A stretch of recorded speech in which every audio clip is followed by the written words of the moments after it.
ஈரோடு மாவட்டத்தினுடைய தலைவர் உட்பட அனைத்து தோழர்களும் இன்றைக்கு அகில இந்திய காங்கிரஸ் கட்சிக்காக இங்கே வந்திருக்கிறார்கள். இந்த முயற்சியை பெருமளவில் எடுத்து சிறப்பாக ஏற்பாடு செய்திருக்கிற அகில இந்திய காங்கிரஸ் கட்சியினுடைய செயலாளர் நாடாளுமன்ற உறுப்பினர் டாக்டர் செல்லகுமார் அவர்கள்,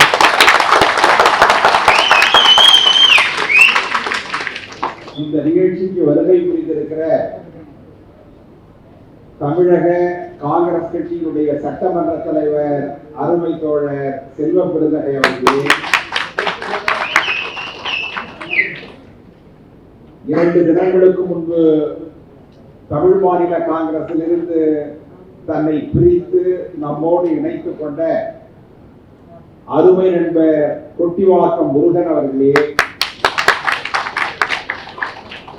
அருமை நண்பர் மாவட்ட காங்கிரஸ் கட்சியினுடைய தலைவர் ரஞ்சன்குமார் அவர்களே, அருமை நண்பர் மாவட்ட காங்கிரஸ் கட்சியினுடைய தலைவர் நாகராஜன் அவர்களே, செந்தமிழ் அவர்களே, தமிழ் அவர்களே, கடல் கடல்வாணன் அவர்களே, அன்பழகன் அவர்களே, வசந்தராஜ் அவர்களே, வழக்கறிஞர் அசோகன் அவர்களே, இன்னும் பெயர் சொல்லி அழைக்கக்கூடிய தோழர்கள் ஏராளமாக இருக்கும் கேடிஎல் அவர்களே, பெயர் விஜயசேகர் அவர்களே, பெயர் சொல்லி அழைக்கக்கூடிய தோழர்கள் ஏராளமாக இருந்தோம். அனைவருடைய பெயரையும் நான் விழித்ததாக நீங்கள் கருதவர். எனக்கு உண்மையிலேயே மிகவும் மகிழ்ச்சி. ஏனென்று சொன்னால் உயிர் குறிப்பான தோழர்கள் எல்லாம் இன்றைக்கு இந்த அரங்கத்திலே இருக்கிறார்.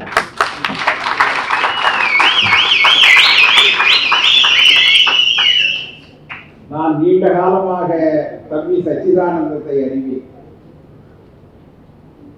இதிலே ஒரு மிகப்பெரிய நகைப்புடன் என்னவென்று சொன்னால், சச்சிதானந்தம் காங்கிரஸில் தான் இருப்பதாக டாக்டர் சொல்லிய பிறகுதான் தெரியும் அவர் இப்பொழுதுதான் மீண்டும் நம்மோடு இணைந்திருக்கிறார் என்பது. தவறில்லை. தமிழ் மாநில காங்கிரஸ் என்பதும் நம்முடைய இயக்கம் தான்.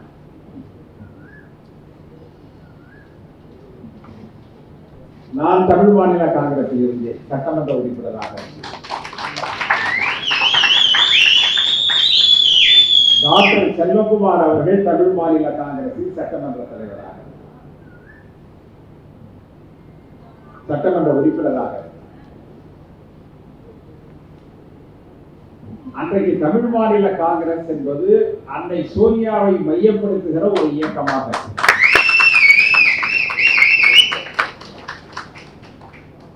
தமிழகத்திலே காங்கிரஸை எவ்வாறு வழிநடத்த வேண்டும் என்பதை மக்கள் தலைவர் ஐயா அவர்கள் அன்னை சோனியாவிடம் கேட்டு அறிந்து கொண்டு வந்துதான் இங்கே அந்த புரட்சியை உருவாக்கினார், அந்த மாற்றத்தை உருவாக்கினார். அன்றைக்கு காங்கிரஸ் இயக்கத்தில் ஏற்பட்ட மிகப்பெரிய புரட்சி தான், அதனுடைய விளைவு தான், அதனுடைய விடியல் தான், அதனுடைய பிறப்பு தான் தமிழ் மாநிலம். ஆனால் அந்த விடியல் சேகர் இங்கே இல்லை, அவருடைய கட்சி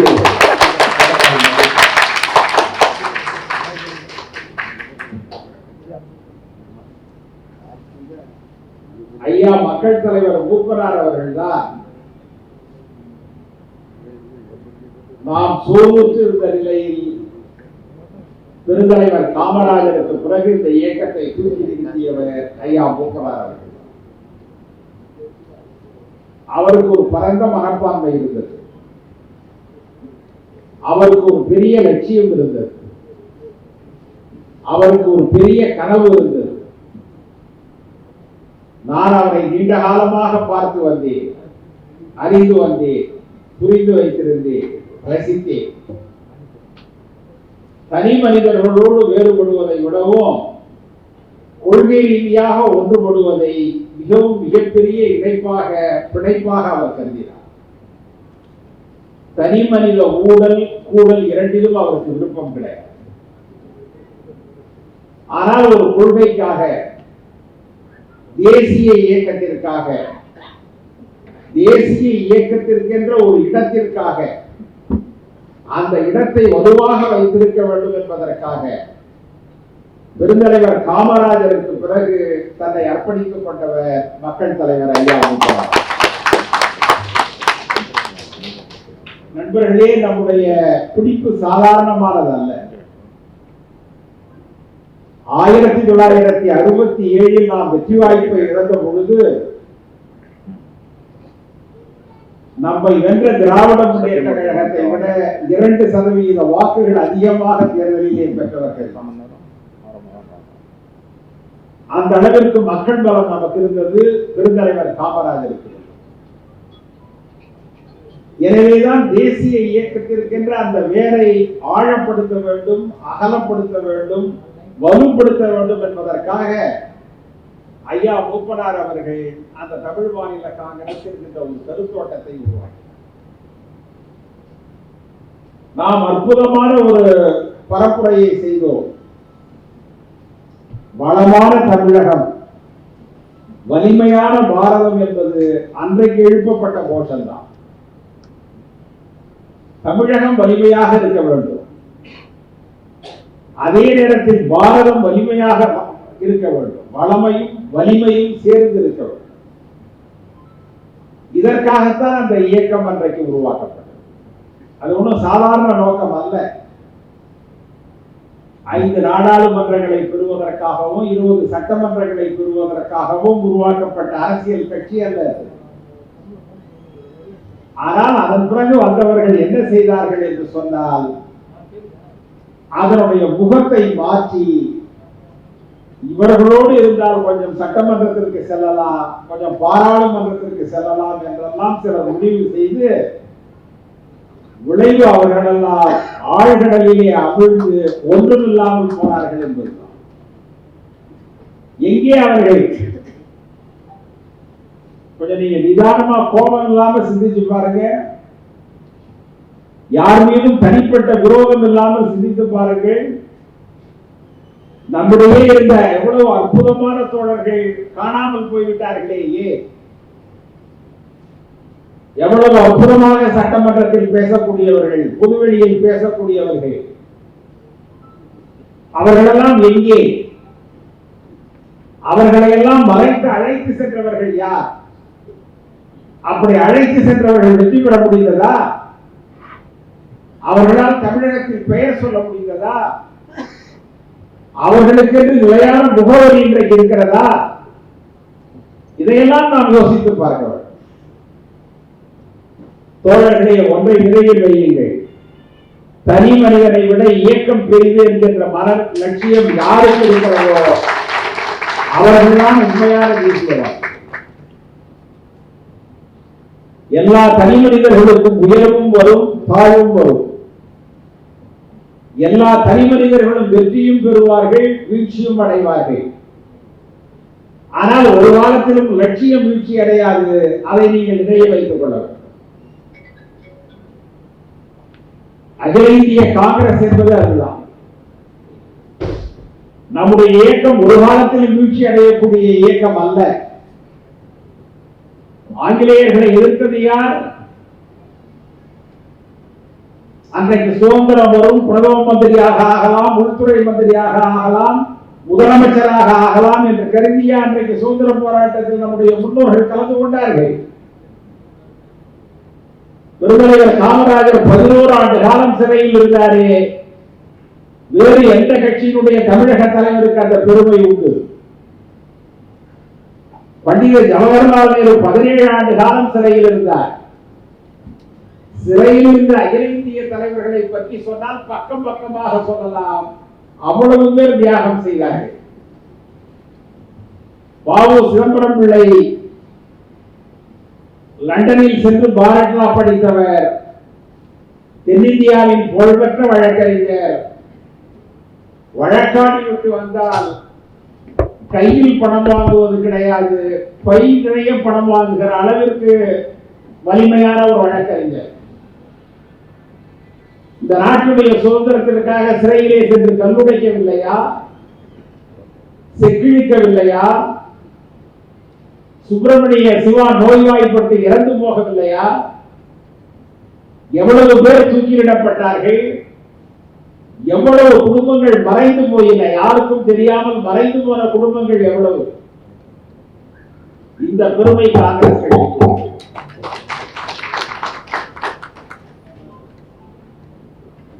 இன்றைக்கு நம்முடைய அவலம் என்னவென்று சொன்னால், இந்த பெருமைகள் சிறிதும் இல்லாத ஒரு கொள்ளை கூட்டம் இந்தியாவை ஆளுவதற்கு நாம் அனுமதித்திருக்கிறோம் பாருங்கள். அதுதான் நம்முடைய குறை. இவர்களை அனுமதித்திருக்க கூடாது, இவர்களுக்கு இந்த வாய்ப்பை நாம் அளித்திருக்க கூடாது. இந்தியாவை போன்ற ஒரு பேராண்மை மிக்க நாட்டை குள்ளர்களிடம் நாம் விட்டு வைத்திருக்கிறோம் என்பதுதான் நமக்கு இருக்கிற சோகம் என்பதை நான் இந்த நேரத்தில் தெரிவித்துக் கொள்கிறேன். தோழர்களே, நல்ல முடிவெடுத்து நீங்கள் வந்திருக்கிறீர்கள். இது சாதாரண முடிவு அல்ல. இந்த இயக்கத்தை பாடுபடுத்த வேண்டும் என்பதற்காக சிலர் திட்டமிட்டார்கள். இந்த இயக்கத்தை விட தாங்கள் பெரியவர்கள் என்பதை சுட்டிக்காட்ட வேண்டும் என்பதற்காக சிலர் செயல்பட்டார்கள். ஆனால் இன்றைக்கு நம்முடைய லட்சியம் வெற்றி பெற்றிருக்கிறது. தனி மனிதர்கள் தோல்வி அடைந்திருக்கிறார்.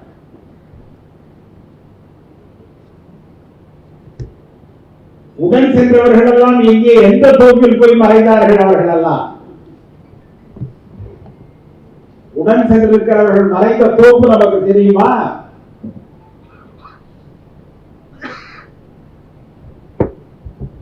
அவர்களெல்லாம் நம்முடைய உடன்பிறப்புகள். நாம் அவர்களை பற்றி இந்த நேரத்திலே குறைவாக நான் சொல்ல விரும்பவில்லை. ஆனால் எவ்வளவு பெரிய தவறு நடந்தது, எவ்வளவு பெரிய சிரமங்களை அவர்கள் அனுபவித்தார்கள், மரியாதை குறைவை அனுபவித்தார்கள்.